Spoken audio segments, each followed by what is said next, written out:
ආයුබෝවන් එක්වන්න අදත් ඇත්ත දැනගන්න ලංකාවේ අංක එකේ සමබර තොරතුරු ප්‍රකාශය ලයිව් ඇට් සමගින්. අද ලයිව් ඇට් සමගින් ඔබ හමුවන මම නිමේෂ් විජේසූරිය. මම වින්ද්‍යා මාර්බගේ සුපුරුදු පරිදි අදත් මුලින්ම ප්‍රධාන පුවත් සිරස්තල. හිසසුන් මලසිරුර කොළඹගෙන උපපොලිස් පරීක්ෂකත් සියද විනසා ගනී. තරුණයගේ හිස තවමත් අතුරුදන්. පොලිස් පෙම්වතාගෙන් පිටු 4ක පාපොච්චාරණ ලිපියක්.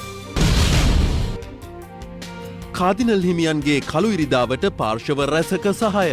පාස්කු පහරයට මාර්තු 7 වෙනිදා අපි සියලු දෙනාම කළු ඇඳගෙන විතරක් නෙවෙයි කළු සතියක් එහෙම නැත්නම් කළු රටක් හැටියට ඉසි කාලය තුල නිර්මාණය කරන්න සූදානම් මේ රට. මේකේ යුක්තිය ඉෂ්ට වෙන්නේ නැත්නම් අපේ පාක්ෂිකයොත් මේ කටයුතු සඳහා දායකත්ව වෙලා ආණ්ඩුවට විරුද්ධව මතය ප්‍රකාශ කරන්න පියවර ගන්නවා. චරම කලබල වෙන්න උවමනාවකුත් නැහැ. දැන් වාර්තාව ඉදිරිපත් වෙලා තියෙනවා. ඒකට කමිටුවක් පත් කරලා තියෙනවා. ඒ කමිටුවට සදාකල් දීලා නැහැ. එයාලගේ කටයුතු කරන්න.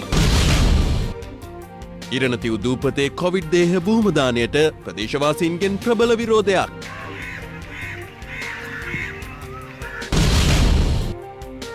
ගාලු මුවද රහස උපවත් කළ ගුවන් හමුදාවේ 70 වසරක අභිමානය.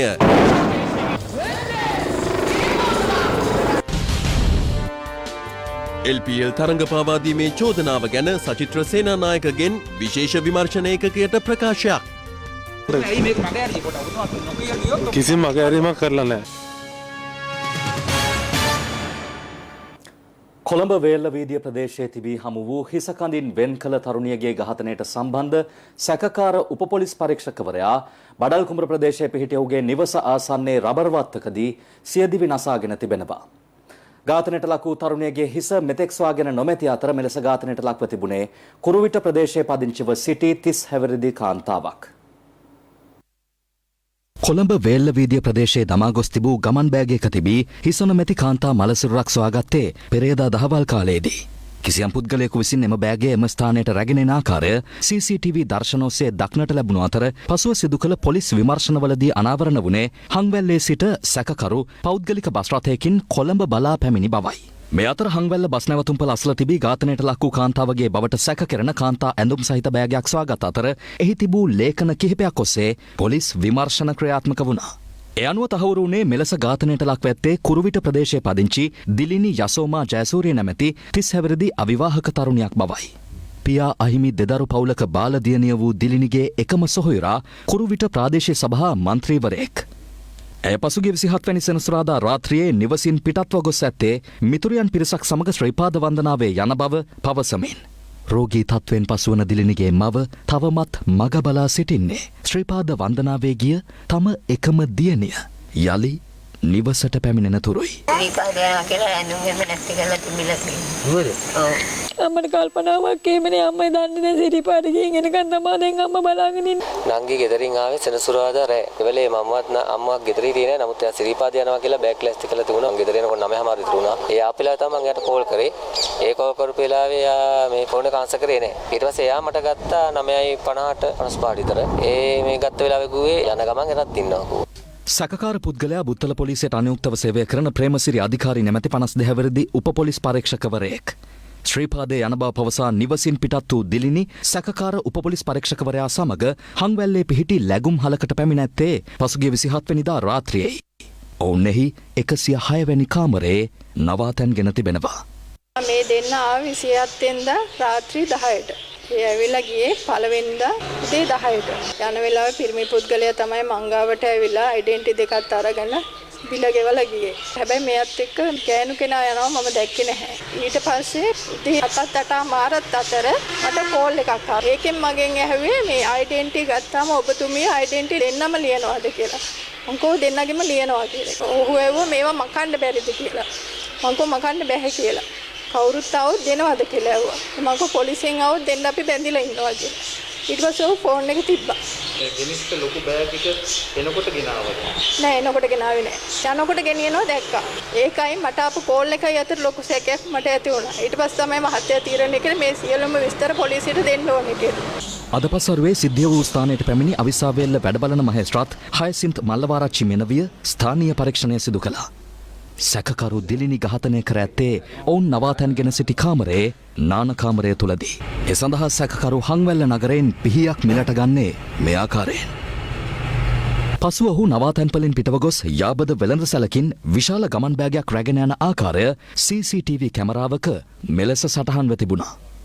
එම ගමන් බෑගේ දිලිනිගේ හිසසුම් සිරුර බහලන සැකකරු හංවැල්ලේ සිට කොළඹ බලා ධාවනය වන බස් රථයට ගොඩවන්නේ ඉන් අනතුරුවයි.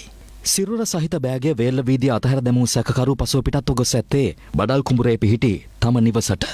කෙසේ වෙතත් පොලිසියට ලද තොරතුරු මත ඒ වන විටත් ඔහු ලුහු බඳිමින් සිටියා.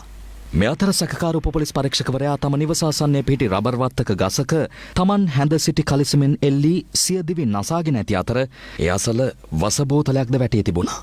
ඒ බව අදාළවීම 5:30ට පමණ මුලින්ම දැක තිබුණේ රබර් කිරි කැපීමට පැමිණි යුවලක්. මෙයා කිරි කපනකම මං එළිය අල්ලනකොට රබර් කැල්ලේ නිකන් පමියෙක් වගේ මොකක්ද එකක් තියෙනවා.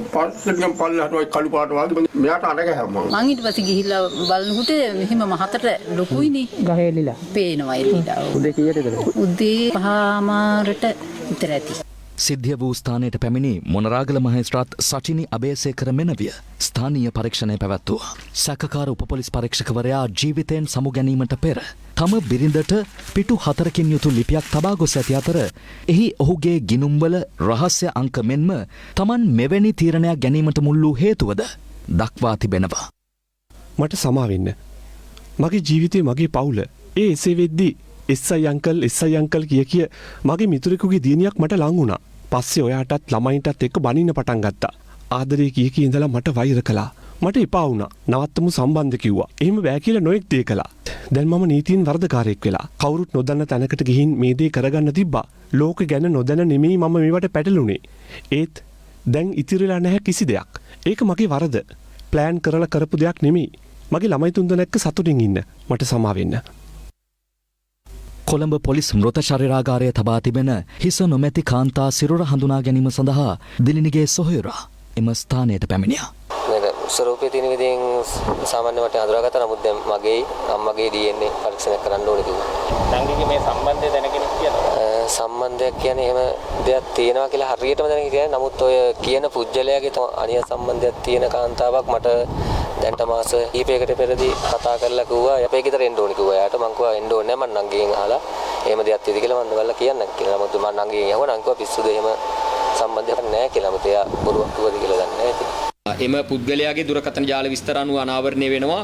බඩල් කුඹුරේ සිට එම පුද්ගලයා පැමිණ කුරුවිටින් ඒ කියන්නේ මෙම කාන්තාව සම්බන්ධ කරගෙන හම්වැල්ල ප්‍රදේශයට පැමිණි බවත් හම්වැල්ල ප්‍රදේශයෙන් රැඳී සිටීම සම්බන්ධව අපිට තොරතුරු දුරකථන ජාල විස්තර අනුව තහවුරු කරගන්නවා. ඒ පිරිමි පුද්ගලයාගේ දුරකථනයේ නැවත බුත්තල ප්‍රදේශයේදී ඊයේ දිනේදී තමයි නැවතත් ක්‍රියාත්මක වීම සිදු වෙන්නේ. මේ මියගිය කාන්තාවගේ හිස මේ වෙනතුරු සොයාගෙන නැහැ. හිස සම්බන්ධව අපි විමර්ශන කරනවා. හෝටලය පූර්ණ දැනට සීල් තවා පූර්ණ පරීක්ෂාවකට ලක් කරනවා.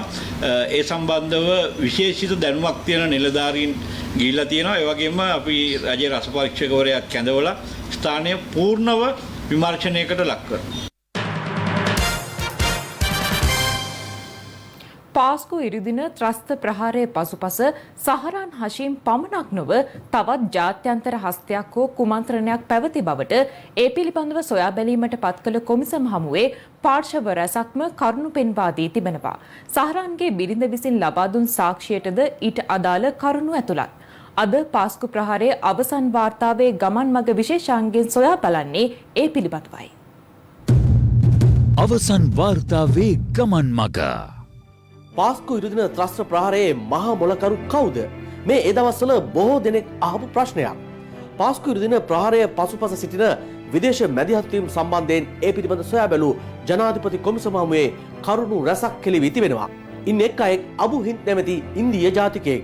අහමඩ් තාලිබ් ලුක්මන් නැමැති කටාර් රාජ්‍යයේ පදිංචිකරුවෙකු මෙන්ම අල් කයිඩා සංවිධානයට සම්බන්ධ රිම්සාන් නැමැති පුද්ගලයෙකු ගැනත් මේ කොමිසම හමුවේ කරුණු හෙළිව තිබෙනවා. පාස්කු ඉරුදින ත්‍රස්ත ප්‍රහාරය පිළිබඳ සොයා බැලීමට පත් කළ ජනාධිපති කොමිෂන් වාර්තාවේ 17 වෙනි පරිච්ඡේදය මුළුමනින්ම වෙන් වී තිබෙන්නේ අන්තවාදයට අදාළ විදේශ මැදිහත් වීම පිළිබඳවයි. පාස්කු ප්‍රහාරයට සාරාන්ගේ කණ්ඩායම පමණක් නොව විදේශ ශාස්ත්‍රයන්ද තිබූ බවට සාක්ෂිකරුවන් ගණනාවක්ම කරුණු දක්වා තිබුණා. ඒ අතර අගරාධිකරුතුමන් දේශපාලකයන් මෙන්ම බුද්ධ්‍යංශ ඇතුළු මෙරට ආරක්ෂකාංශ ප්‍රධානීන්ද සිටිනවා. පාස්කු ඉරිදා ප්‍රහාරය සිදු කළ කණ්ඩායමේ සැබෑ නායකයා සහරාන් නොව වෙනත් අයෙකු බව අවධාරණය කිරීම සඳහා කොමිසම හමුවේ මතුව තිබූ ප්‍රධානතම තර්ජනය වී තිබුණේ මේ ප්‍රහාරකයන් සමගම සහරාන්ද සියදි විනාසා ගැනීමයි. එහෙත් මීට පෙර ලොවේ සිදු කිසිදු මරාගෙන මැන ත්‍රස්ත ප්‍රහාරයකදී ත්‍රස්ත කණ්ඩායමේ නායකයා මරාගෙන මැරී නොමැති බවත් කොමිසම හමුවේ කරුණු මතු වුණා. මේ අතරතුරයි අබු හින්ද් නැමැති පුද්ගලයෙකු පිළිබඳ කොමිසමේදී සාක්ෂි ඉදිරිපත්ව තිබෙන්නේ. ඉන්දිය ජාතිකයෙක් වන ඔහු පාස්කු ඉරුදින ප්‍රහාරය අවුලවාලීමේ ප්‍රධානතම කොටස්කරුවෙකු බවටත් කොමිසම හමුවේ සාක්ෂි ඉදිරිපත් වූ බව කොමිසමේ වාර්තාවේ දැක්වෙනවා. සහරාන් සහ ඔහු අතර පැවති සබඳකම් පිළිබඳ සහරාන්ගේ බිරිඳ වූ හාදියාගේ සාක්ෂියෙන්ද අනාවරණ වී තිබෙනවා.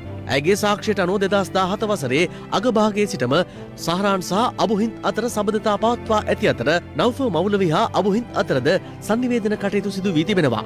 අබු හින්ද් නැමැත්තා ඉන්දියාවේ සිටමින් සිරියාවේ පුද්ගලයන් සමගද සබඳතා පවත්වා ඇති අතර සහරාන් සහ නෞෆර් වෙනත් අයට හඳුනාගත නොහැකි විශේෂ sannivedana ක්‍රම උපයෝගී කරගනිමින් ඔහු හා සබඳකම් පවත්වා තිබුණා. එමෙන්ම හඬපටද ඔවුන් අතර හුවමාරු වී ඇති බවයි පාස්කු ප්‍රහාරය පිළිබඳ සොයා බැලූ කොමිසම හමුවේ අනාවරණ වුණේ. සිරියාවේ 15 අවුරුදු දරුවෙකු විසින් සිදු කරන මරාගෙන මැරෙන ප්‍රහාරයක් පිළිබඳ විස්තරද අබු හින්ද් සහරාන් වෙත එවා ඇති බව කොමිසම් වාර්තාවට අනුව අනාවරණ වනවා. ඉන්දියා මහ කොමසාරිස් කාර්යාලයට ප්‍රහාරයක් දියත් කිරීම පිළිබඳවද මේ දෙදෙනා සාකච්ඡා කර ඇති බවයි හෙළිව තිබෙන්නේ. මේ අතර අබු හින්ද් නැමැත්තා ඉන්දියාවේ ප්‍රාදේශීය බුද්ධිංශයක සමාජිකයෙකු බවට කොමිසම හමුවේ සාක්ෂි ඉදිරිපත් වී තිබුණා. සහරාන් හසීම්ට මේ අබු හින්ද් සමග පමණක් නොව කටාර් සහ සෞදි අරාබියේ පුද්ගලයන් සමගද විශේෂ සම්බන්ධතා තිබූ බව මේ වන විට හෙළි වී අවසන්. එමෙන්ම අබු හින්ද්ගේ අනන්‍යතාවය පිළිබඳව කොමිසම හමුවේ රහසිගතව සාක්ෂියක් ලබා දුන් ත්‍රස්තවාදයේ පිළිබඳව ජාත්‍යන්තර විශ්ලේෂකයෙකු තවත් කරුණු රැසක් කෙලි කර තිබෙනවා. එපමණක් නොවේ කොමිසම හමුවේ කටාර් රාජ්‍යයේ සිටිමින් මෙරට අන්තවාදය සහ ත්‍රස්තවාදය පෝෂණය කළ අය ගැන මෙන්ම ඔස්ට්‍රේලියාවේ සිට එවැනි ක්‍රියාකාරකම් මෙහෙ වූ අය ගැනත් තොරතුරු ගණනාවක්ම හෙළිව තිබෙනවා. ඒ සියලු තොරතුරුත් අප හෙට ඔබ වෙත ගෙනීමට සූදානම්. අවසන් වාර්තාවේ ගමන් මග. පාස්කු ඉරිදා ත්‍රස්ත ප්‍රහාරයට සම්බන්ධ පුද්ගලයන් 731 දෙනෙකු අත්අඩංගුවටගෙන ඉන් 290 දෙනෙකුට නඩු පැවරීමට පියවරගෙන ඇතැයි අමාත්‍ය උදය ගම්මන්පිල මහතා පවසනවා. මේ අතර පාස්කු ප්‍රහාරය සම්බන්ධයෙන් විමර්ශනය කිරීම සඳහා පත් කළ කමිටුවේ වාර්තාව සම්බන්ධව සහ කළු ඉරිදාවක් ප්‍රකාශයට පත් කිරීමට ගෙන ඇති තීරණය සම්බන්ධයෙන් විවිධ පාර්ශව අදත් අදහස් පළ කළා. පාස්කු ඉරිදා ත්‍රස්ත ප්‍රහාරය පිළිබඳ ජනාධිපති කොමිෂන් සභා වාර්තාවේ ඇති කරුණු අධ්‍යයනය කර ඒ පිළිබඳව ගතයුතු ක්‍රියාමාර්ග නිර්දේශ කිරීම සඳහා පත් කළ කමිටුව අද 3 වෙනි දිනටත් රැස් වුණේ එහි සභාපති අමාත්‍ය චමල් රාජපක්ෂ මහතාගේ ප්‍රධානත්වයෙන්. ස්වදේශ කටයුතු රාජ්‍ය අමාත්‍යාංශයේ ශ්‍රවණාගාරයේදී රැස් වූ කමිටුවට අමාත්‍ය උදය ගම්මන්පිල, ප්‍රසන්න රණතුංග, රෝහිත අබේගුණවර්ධන, ජොන්ස්ටන් ප්‍රනාන්දු යන සෙසු සමාජිකයන් එක්ව සිටියා. මේ කොමිෂන් සභා වාර්තාව කෙසේ වුණත් පොලිසිය විසින් කරගෙන යන පරීක්ෂණ අනුව 731 දෙනෙක් අත්අඩංගුවට අරගෙන මේ වන විට එයින් 291ක්ම නඩු පැවරීම සඳහා රැඳවුම් නියෝග මත රජයේ භාරයේ මේ මොහොතේ ඉන්නවා. විශාල විමර්ශනයක් පොලිසිය විසින් සිදු කරලා අවශ්‍ය සාක්ෂි හොයාගෙන තියෙන්නේ. මේ අතර පාස්කු කමිටු වාර්තාව සහ කළු ඉරිදාවක් ප්‍රකාශයට පත් කිරීමට ගෙන ඇති තීරණය සම්බන්ධයෙන් විවිධ පාර්ශව අදත් අදහස් පළ කළා. මේ ෆොටෝ එකේ පැහැදිලි වෙනවා කාරණා තමයි මේ ඉන්නේ ඉෂාඩ් බදුරුදීන් හිටපු අමාත්‍යවරයා. මේ පැත්තෙන් ඉන්නේ ISIS ප්‍රධානී. ඒ වගේ මේ පැත්තේ ඉන්නේ දෙමළ ඩයස්පෝරාවේ ප්‍රධානී. මේ ප්‍රහාරයන් සම්බන්ධ මේ පුද්ගලයන්ට වගකීම් තියෙනවා. මේ ඡායාරූපේ සම්බන්ධව අපි මාධ්‍යට එලි කරනවත් දවසේ මේ ත්‍රස්තවාදීන් එක්ක කරන ගනුදෙනුව මොකක්ද කියන එක වහාම විමර්ශනය සිද්ධ කළ යුතුයි. පාස්කු ප්‍රහාරයට මාර්තු 7 වෙනිදා අපි සියලු දෙනාම කළු ඇඳගෙන විතරක් නෙවෙයි කළු සතියක් එහෙම නැත්නම් කළු රටක් හැටියට ඉදිරි කාලය තුල නිර්මාණය කරන්න සූදානම් මේ රට. මේකේ යුක්තිය ඉෂ්ට වෙන්නේ නැත්නම් අපේ පාක්ෂිකයොත් මේ කටයුතු සඳහා දායකත්ව වෙලා ආණ්ඩුවට විරුද්ධව මතය ප්‍රකාශ කරන්න පියවර ගන්නවා. මෙතනදී අපි මතක් කරන දේ තමයි මේ වාර්තා වෙනකන් ආණ්ඩුව බලන් හිටියේ නැහැ. ඒ පරීක්ෂණ තාමත්ම වේගවත්ව කරගෙන ගිහිල්ලා ඔබ දන්නවා මේ වෙනකොටත් ශාලා කීප පිරිසක් අත්අඩංගුවට අරගෙන තියෙනවා. මෛත්‍රීපාල ඉතින් ඔය ප්‍රහාරයට වග උත්තරකරුවෙක් වැරදිකාරයෙක් කියලා අමුතුවෙන් ඔය වාර්තාවේ ලියන්න දෙයක් නැහැ. ඉතින් ජනාධිපති ආරක්ෂක ඇමති හැටියට වැඩේ කරේ නැහැ කියලා එයා වැරදිකාරයෙක් තමයි. අගමැති රනිල් වැරදිකාරයෙක් තමයි. අපිට ඕනේ මහමොලකාරයා කවුද කියලා. රජයට කවුරුත් ඇඟිල්ල දික් කරන්න හදුවොත් අපිට කිසිම හේතුවක් නැහැ මේ අපි බාර ගන්න. අපි මේකට ඇඟිලි ගහලත් නැහැ, අපි පත් කරලත් නැහැ. ඒ නිසා මේක අඩුපාඩුවක් තියෙනවා අපදන්න අපිට පුළුවන්. මේ අතර පාස්කු ඉරුදින ප්‍රහාරය පිළිබඳව සොයා බැලූ ජනාධිපති කොමිසමේ වාර්තාව මෙතෙක් තම පාර්ශවයට පිළි නොගැන්වීම සම්බන්ධයෙන් අමරපුර රාමඤ්ඤ සාමග්‍රී සංඝ සභාව අප්‍රසාදය පළ කරනවා. එම පාර්ශව දෙකේ මහානාහිමිවරුන් දෙපළගේ අත්සන් වලින් නිකුත් කළ නිවේදනයක දැක්වෙන්නේ වාර්තාව මීට පෙර මල්වතු අස්ගිරි පාර්ශවවලට මෙන්ම කාදිනල් හිමියන්ටද පිළිගන්වා තිබූ බවයි. එහෙත් මෙරට භික්ෂුන් වහන්සේලාගෙන් 3/2ක් පමණ නියෝජනය කරන තම සංඝ සභාවට එය පිළි නොගැන්වීම මගින් පෙනී යන්නේ රජය තම සංඝ සභාවන් නොසලකා හැර ඇති ආකාරය බවයි අදාළ නිවේදනයේ දැක්වෙන්නේ. ඊට දැඩි අප්‍රසාදය පළ කරන බවත් එම නිවේදනයේ වැඩිදුරටත් සඳහන්. ශ්‍රී ලංකා ගුවන් හමුදාවේ 70 වෙනි සංවත්සරයට සමකාමීව කොළඹ ගාලුමූදර පිටියේදී ගුවන් යානා සංදර්ශනයක් අද පස්වරුවේදී පැවැත්වුණා. ඒ ජනාධිපති ගෝඨාභය රාජපක්ෂ මහතාගේ ප්‍රධානත්වයෙන් 1951 වසරේ මාර්තු මාස 2 වන දින රාජකීය ශ්‍රී ලංකා ගුවන් හමුදාව ලෙස ආරම්භ කරන ලද ගුවන් හමුදාව අද වන විට 34000ක පමණ පිරිසකගෙන්ද ගුවන් යානා 100කට වැඩි විශේෂ බලගණවලින්ද සමන්විත වෙනවා. එහි 70 වෙනි සංවත්සරය අද සැමරුවා. ගාලු මූදර පිටියේ ඉහළ හසේදී අද පස්වරුවේ ගුවන් යානා සංදර්ශනයක්ද පැවැත්වුණා. ජනාධිපති ගෝඨාභය රාජපක්ෂ, ශ්‍රී ලංකාවේ ඉන්දියා මහ කොමසාරිස් ගෝපාල් බග්ලේ, යුද හමුදාපති ජෙනරාල් ශවේන්ද්‍ර සිල්වා, ගුවන් හමුදාපති ආවයිස් මාර්ෂල් සුදර්ශන පතිරණ මහතා ඇතුළු නිලධාරීන් එම අවස්ථාවට එක්ව සිටියා. මෙම සංදර්ශනය සඳහා එක්වීමට ඉන්දිය ගුවන් හමුදාවට අයත් යානා 25ක්ද පසුගියදා දිවයිනට පැමිණියා. ගුවන් යානා සංදර්ශනය අතරතුර ගුවන් නියමුවන් සිය ගුවන් බලය විදහා පෑවේ මෙලෙසින්.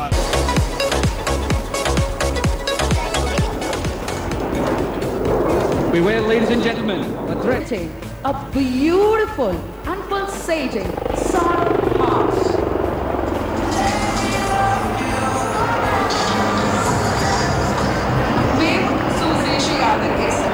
श्री लंका में अभी जनाधिपति कुमार एक लोगों की सीट ले रहा हूँ. Ladies and gentlemen,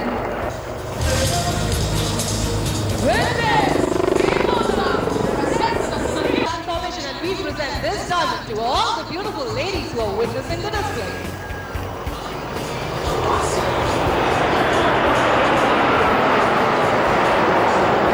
And be loved. On that note, scalp line upside down.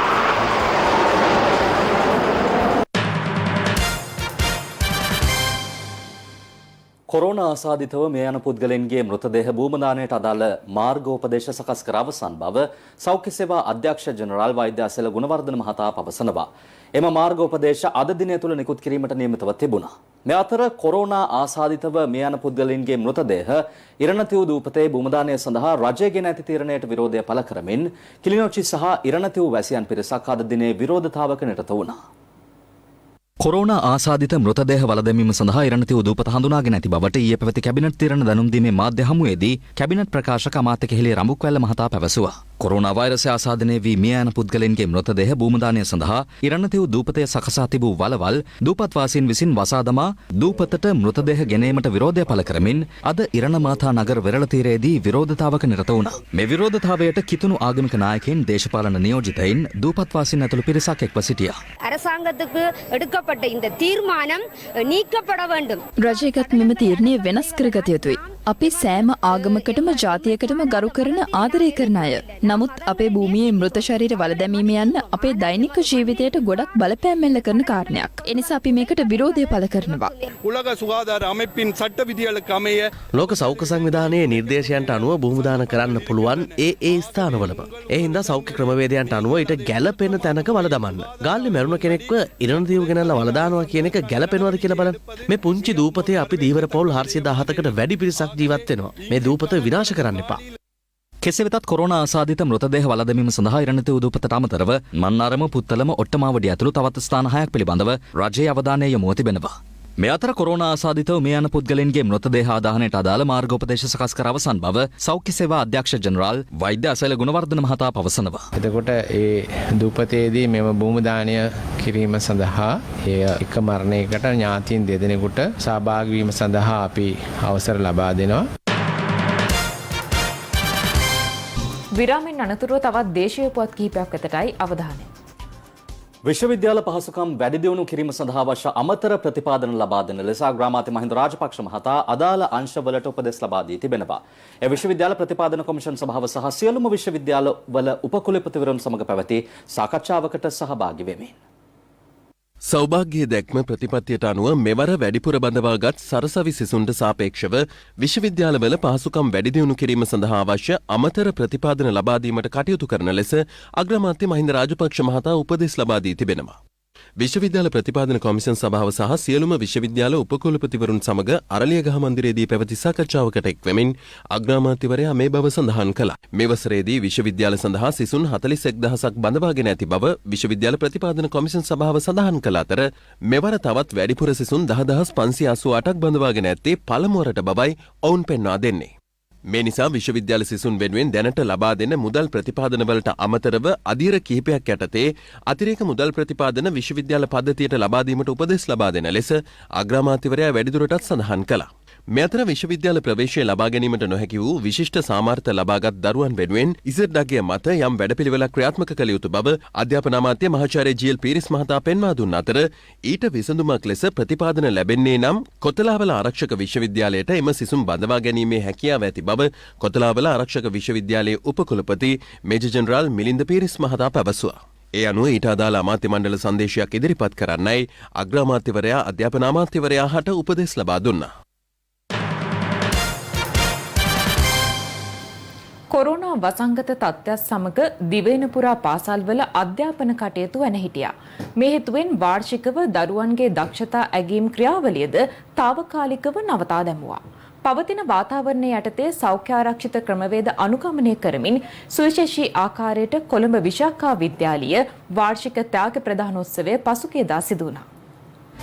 2019 වසරේ විද්‍යාලයේ සිසුවියන්ගේ අධ්‍යාපන හා විශේෂමගාමී බාහිර ක්‍රියාකාරකම් ඇගීමට ලක් කරමින් විශාඛා විද්‍යාලීය වාර්ෂික ත්‍යාග ප්‍රදානෝත්සවය පසුගියදා මෙලෙස පැවැත්වුණා. පවතින කොරෝනා වසංගතය හේතුවෙන් සෞඛ්‍ය අංශ විසින් ලබා දුන් උපදෙස් අනුගමනය කරමින් මේ ත්‍යාග ප්‍රදානෝත්සවය සංවිධානය කර තිබුණා. ඒ විද්‍යාලීය විදුහල්පතිතුමිය වන සඳමාලි අවිරුප්පල මහත්මයාගේ උපදෙස් මත මාර්ගගත ක්‍රමයට නවීන තාක්ෂණය භාවිත කරමින් ඒ අනුව ප්‍රධාන උත්සවය සඳහා ඉහළ දක්ෂතා දැක් වූ සිසුවියන් 25 දෙනෙකු සහ ප්‍රධාන ආරාධිතයින්ද සමගින් 50 දෙනෙක් එක් වුණා. සාමාන්‍යයෙන් ත්‍යාග ප්‍රදානෝත්සවයක කෙරෙන සියලුම අංගෝපාංග අපි මේ ත්‍යාග ප්‍රදානෝත්සවයේදී ලයිව් තියනවා වගේම සිදු වුණා. ප්‍රධාන උත්සවයට සහභාගී නොවූ සිසුවියන්ට මේ උත්සවය හා එක්වීමට වීඩියෝ තාක්ෂණය ඔස්සේ අවස්ථාව සලසා දී තිබුණා. කොරෝනා වසංගතයට එරෙහිව අපේ රටේ අධ්‍යාපන කටයුතු යළිත් සාමාන්‍ය අතට පත්වමින් තිබියදී නිසි සෞඛ්‍ය ආරක්ෂිත ක්‍රමවේද අනුගමනය කරමින් විශාඛා විද්‍යාලය සංවිධානය කළ 2019 ත්‍යාග ප්‍රදානෝත්සවය රටේ සියලු පාසල්වලට ආදර්ශයක්. මං කියනවා අනෙක් පාසල්වලටත් මේ අපි ලබා දීපු ආදර්ශය අරගෙන දරුවන්ගේ ඒ සහතික පත්‍ර බෙදා දීම කළ යුතුයි. විරාමෙන් අනතුරු යාලිත් අවධානය දේශීය පුවත් වෙත. කොවැක්ස් පහසුකම යටතේ තවත් එන්නත් තොගයක් ලබන සතියේදී මෙරටට ලැබීමට නියමිත බව සෞඛ්‍ය සේවා අධ්‍යක්ෂ ජෙනරාල් විශේෂඥ වෛද්‍ය අසේල ගුණවර්ධන මහතා පවසනවා. ඔහු පැවසුවේ ඉදිරියේදී කළුතර දිස්ත්‍රික්කයේ ජනතාවටද COVID-19 එන්නත් ලබා දීමට අපේක්ෂා කරන බවයි. කෙසේ වෙතත් එන්නත් කරන වැඩසටහන නිසි ක්‍රමවේදයකට සිදු නොවන බවට සෞඛ්‍ය වෘත්තීය සංගම් චෝදනා කරනවා. COVID-19 මර්ධනය සඳහා එන්නත් කරණය මේ වන විට බස්නාහිර පළාතේ කොළඹ සහ ගම්පහ දිස්ත්‍රික්කය ඉලක්ක කරගනිමින් ක්‍රියාත්මක වනවා. ඊයේ දිනේදී පමණක් එන්නත් 44546ක් ලබා දී තිබුණා. ඒ අනුව මේ වන විට එන්නත් කරණය කර ඇති සමස්ත සංඛ්‍යාව 5,53,826ක්. මේ සඳහා ඇත්තටම කලබල විය යුතු නෑ. සියලුම පදිංචි පුද්ගලයන්ට ඒ බල ප්‍රදේශයේ ස්ථිර පදිංචියක් නොවන පුද්ගලයන්ටත් මෙම එන්නත ලබා දෙනවා. මේ මොහොත වෙනකොට අපි පැහැදිලිවම දකිනවා ලංකාවේ වාර්තා වෙලා ඉන්න රෝගීන්ගෙන් වැඩි ප්‍රතිශතයක් සක්‍රීය පුද්ගල කොට්ටාස වලට අයත් අය. ඒ න්‍යාය තමයි වැඩි ප්‍රතිශතයක් මේ රෝගේ වැළඳිලා තියෙන්නේ. ඒ අය හරහා දිවයින පුරා මේ රෝගේ පැතිරීමේ අවදානමක් තියෙනවා. මේ සියල්ල සලකලා බලලා මේ එන්නත ලබා දෙනවා. ඒ සඳහා තමයි අපි අර 30යි 60යි අතර මේ එන්නත ලබා දෙන්නේ. මේ අතර කොවැක්ස් පහසුකම යටතේ තවත් එන්නත් තොගයක් ලබන සතියේදී මෙරටට ලැබීමට නියමිත බව සෞඛ්‍ය සේවා අධ්‍යක්ෂ ජෙනරාල් විශේෂඥ වෛද්‍ය අසේල ගුණවර්ධන මහතා සඳහන් කළා. ඔහු පැවසුවේ ඉදිරියේදී කළුතර දිස්ත්‍රික්කයේ ජනතාවටද එන්නත් ලබා දීමට අපේක්ෂා කරන බවයි. මේ අතර COVID-19 වෛරසයේ නව ප්‍රභේද සඳහා වෛරසයට එරෙහි එන්නත් ඵලදායීතාවක් පෙන්눔 කරයිද නැද්ද යන්න පිළිබඳව ඇමරිකාවේ රෝගපාලන හා වැළැක්වීමේ මධ්‍යස්ථානය පෙන්වා දෙන්නේ වෛරසයෙන් ආරක්ෂා වීම සඳහා ලබා දෙන එන්නත්වල එක් මාත්‍රාවක් පමණක් ලබා නොදී මාත්‍රා දෙකම ලබා දීම මගින් COVID-9 ප්‍රභේදයන්ගෙන් වැඩි ආරක්ෂාවක් සැලසෙන බවයි. මේ අතර ඉන්දියාවේ මධ්‍යම රජයේ අමාත්‍යවරුන් සහ නිලධාරීන් අද ඉන්දියාවේ ಭಾರತ್ බයෝටෙක් ආයතනය මගින් නිෂ්පාදිත කොවැක්සින් එන්නත ලබාගෙන තිබෙනවා. අදට එදෙන ජාත්‍යන්තර වනජීවී දිනයට සමගාමීව සමගි ජනබලවේගය අද හරිත පක්ෂයක් ලෙස ජනගත කරනු ලැබුවා. මේ අතර විපක්ෂ නායක සජිත් ප්‍රේමදාස මහතා යාල රක්ෂිතය කළ සංචාරයකදී සිය කැමරා කාචයට කොටියෙකු හසු කර ගැනීමේ දර්ශන පෙළක් ඔහුගේ Facebook ගිණුමේ සටහන්ව තිබෙනවා. මේ ඔබට දිස්වන්නේ යාල ජාතික වනෝද්‍යානයේ ගහක සිටින කොටියෙක් දිස් වෙනවා. පෙනෙන ආකාරයට අපිට හිතෙන්නේ ගෑනු කොටියෙක් කියලා. විශේෂයෙන්ම යාල ජාතික වනෝද්‍යානය ප්‍රචලිතයි. දකුණු ආසියාවෙත් සමහර විට සමහරුන් කියන ලෝකෙත් විශාලතම කොටි ගහණය මේ යාල ජාතික වනෝද්‍යානයේ තිබෙනවා කියන කාරණාව රටක් හැටියට අපි අපේ කුටි සම්පත හැම විටම ආරක්ෂා කරන්නට කටයුතු කරමු. මේ අතර අදට යෙදෙන ජාත්‍යන්තර වනජීවී දිනට සමගාමීව සමගි ජනබලවේගය අද හරිත පක්ෂයක් ලෙස ජනගත කරනු ලැබුවා. සීමා මායිම් නැතුව කැලෑ එලිපෙහෙලි කරමින් වන සංහාරයක් ක්‍රියාත්මක වීම අප දකින්නේ ඇත්ත වශයෙන්ම එක්තරා ආකාරයක ත්‍රස්තවාදයක් හැටියට. මේ සියල්ලක්ම මැද්දේ රට තුල ක්‍රියාත්මක වෙන මහා පරිමාණයේ ඉඩම් මංකොල්ලයන් මේ ක්‍රියාදාමය නතර කරන්නට අපි පෙරට එන්නට ඕන. දැන් ක්‍රීඩා පුවත්. නිම වූ LPL තරඟාවලියේ සිදු බව කියන තරඟ පාවාදීමේ සිද්ධියක් සම්බන්ධයෙන් ප්‍රකාශයක් ලබා ගැනීම සඳහා ශ්‍රී ලංකාවේ හිටපු දඟපන්දු යවන ක්‍රීඩක සචිත්‍ර සේනානායක අද උදෑසන 10:30ට පමණ ක්‍රීඩා අමාත්‍යාංශයේ ක්‍රීඩාවලට සම්බන්ධ වැරදි වැළැක්වීමේ විශේෂ විමර්ශන ඒකකය වෙත කැඳවා තිබුණා. කොට කාරණා කියලා නේද කැඳවීම. ඊයේ දිනේදී සචිත්‍ර සේනානායකගේ නීතිඥවරයා කොළඹ අලුත්කඩේ මහේස්ත්‍රාත් අධිකරණය හමුවේ අපේක්ෂිත අප අයදුම් පත්‍රයක් යොමු කරමින් සඳහන් කර සිටියේ තම සේවාදායකයා අත්අඩංගුවට ගැනීමේ සූදානමක් පවතින බැවින් ඒ සඳහා අප නියම කරන ලෙසයි. කෙසේ වෙතත් අප අයදුම්පත සලකා බැලූ මහේස්ත්‍රාත්වරිය එය ප්‍රතික්ෂේප කළා. LPL තරඟාවලියේ සිදු බව කියන මෙම තරඟ පාවාදීමේ සිද්ධියට අදාළ ක්‍රීඩකයන් දෙදෙනෙකුගෙන් පොලිස් විශේෂ විමර්ශන ඒකකය මීට පෙර ප්‍රකාශ සටහන් කරගෙන තිබුණා. ඒ අනුව අද උදෑසන 10:30ට ක්‍රීඩා අමාත්‍යාංශයේ විශේෂ විමර්ශන ඒකකය වෙත පැමිණි සචිත්‍ර සේනානායකගෙන් පැය 8කට අධික කාලයක් ප්‍රශ්න කිරීමෙන් අනතුරුව නැවත හෙට උදෑසන 8:30ට විශේෂ විමර්ශන ඒකකය පෙනී සිටින ලෙස දන්වා සිටියා. ඔබතුමා පොඩ්ඩක් කියන්නකෝ. ඔබතුමා ඇයි මේක මග ඇරියේ පොඩ්ඩක්. ඔබතුමා නොකිය ගියොත් කිසිම මග ඇරීමක් කරලා නැහැ. ඒක දැන් මොකක්ද උනේ? ඇත්තටම ඔබතුමාට මොකක්ද කියන්නේ? කිසිම මග ඇරීමක් කරලා නැහැ. නෑ ඉතින් ඔබතුමාගෙන් දැන් මොකද්ද ප්‍රශ්න කරේ මොකද්ද? ඔබතුමා පොඩ්ඩක් කතා කරන්න. චෝදනාව තියන්නේ යම් කිසි ක්‍රීඩකින් දෙදෙනෙකුත් සමග සාකච්ඡා කරා කියලා තියෙන්නේ. ඒ සම්බන්ධයෙන් තමයි අපි විමර්ශනය කරගෙන යන්නේ. දැන් රටවටින් අටට. රට ගැන අට. නාරම්මල කටුපත ප්‍රධාන මාර්ගයේ තිමිලිපොළ හන්දියේදී මෝටර රථයකින් පැමිණි පුද්ගලයෙකු යතුරුපැදි දෙකකින් ගමන් කරමින් සිටි පුද්ගලයන් දෙදෙනෙකු හප්පා එක් යතුරුපැදියකින් පැමිණි පුද්ගලයෙකුව තියුණු ආයුධයකින් පාර දී ඝාතනය කර තිබෙනවා. අනෙක් යතුරුපැදිකරු තුවාල ලබා රෝහල්ගත කර ඇති අතර මෝටර රථයේ පැමිණි පුද්ගලයා ඝාතනය සම්බන්ධයෙන් නාරම්මල පොලිසිය විසින් අත්අඩංගුවට ගනු ලැබුවා. සැකකරු හෙට කුලියාපිටිය මහේස්ත්‍රාත් අධිකරණයට ඉදිරිපත් කිරීමට නියමිතයි. කිරිබත්ගොඩ රෝහල පාරේදී යතුරුපැදියකින් පැමිණි පුද්ගලයින් දෙදෙනෙක් මාර්ගයේ ගමන් කරමින් සිටි කාන්තාවකගේ ගෙලබැඳි රන් මාලය පැහැරගෙන යන ආකාරය CCTV කැමරාවක මෙලෙස සටහන්ව තිබුණා. ශ්‍රී FM ශ්‍රාවකයන් වෙනුවෙන් දියත් කර තිබෙන ශ්‍රී FM බඩුමල්ලේ තවත් අදියරක් මොනරාගල අවට ප්‍රදේශවලදී අද ක්‍රියාත්මක වුණා. ස්වර්ණශ්‍රී සාදුනාද සමාජ සත්කාර සංකල්පය යටතේ පන්සල් 100ක් සංවර්ධනය කිරීමේ වැඩසටහනේ තවත් අදියරක් අද පැවැත්වුණේ පයාගල ශ්‍රී විජය ගුණරත්නාරාමය කේන්ද්‍ර කර ගනිමින්.